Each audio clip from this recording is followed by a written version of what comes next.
Perang lawan Uni Eropa di WTO, Jokowi punya kans menang. Investasi Indonesia atau berpartner dengan kita. Pilihannya hanya itu aja. Silahkan mau invest sendiri bisa, mau dengan swasta silahkan, mau dengan BUMN silahkan, kita terbuka. Tapi jangan kamu tarik-tarik kita ke WTO gara-gara kita stop. Kirim raw material, enggak. Dengan cara apapun akan kita lawan. The green transition, moving towards a net zero economy. It is mirrored by the Green Deal industrial plan in the European Union. A few weeks ago, we had already an agreement concerning electric vehicles accessing the American market.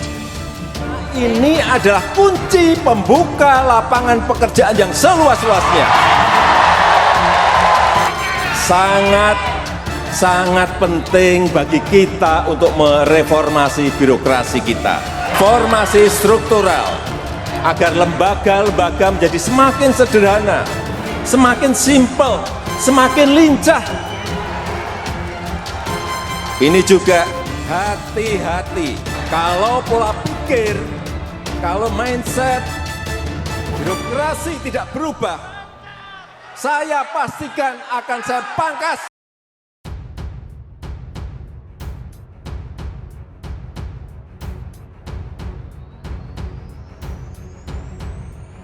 Indonesia saat ini sedang mengajukan banding hukum atas kekalahan gugatan larangan ekspor nikel oleh Uni Eropa (UE) di Organisasi Perdagangan Dunia World Trade Organization atau WTO.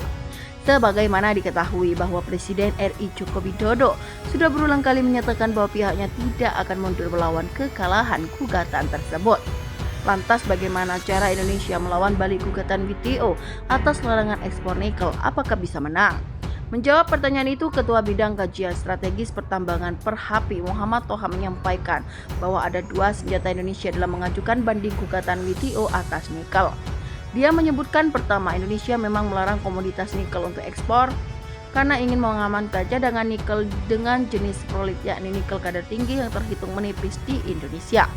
Yang ingin kita garis bawahi adalah satu, dari sisi cadangan, kita memang mengalami kekurangan cadangan terutama untuk biji saprolit.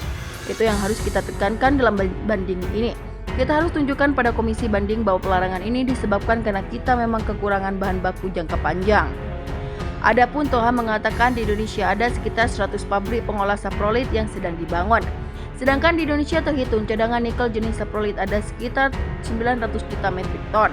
Sehingga Toha menilai dalam kurun waktu kurang dari 10 tahun maka cadangan nikel jenis saprolit di Indonesia akan habis. Cadangan kita hanya sekitar 900 juta metrik ton. Artinya, kalau semua pabrik akan beroperasi seluruhnya, maka umur cadangan saprolit kita nggak lebih dari 10 tahun. Dan itu akan pasti membahayakan keberlangsungan industri kita tambahnya. Selain itu, senjata lain yang sudah dipersiapkan Indonesia dalam mengajukan banding WTO yakni dengan menjaga agar tidak terjadi pertambangan nikel secara besar-besaran. Dia menilai kalau terjadi penambangan besar-besaran, maka kerusakan lingkungan kemungkinan bisa terjadi secara besar-besaran pula. Kedua, alasan kita adalah kita ingin menjaga penambangan itu tidak besar-besaran terjadi sehingga menyebabkan kerusakan lingkungan besar-besaran, ujuk Toha.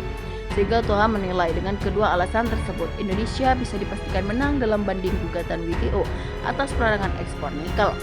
Dia mengatakan kedua alasan yang disiapkan oleh Indonesia itu bertujuan positif untuk kebaikan global. Kita bisa buktikan bahwa kebijakan ini sejalan dengan keinginan negara-negara maju.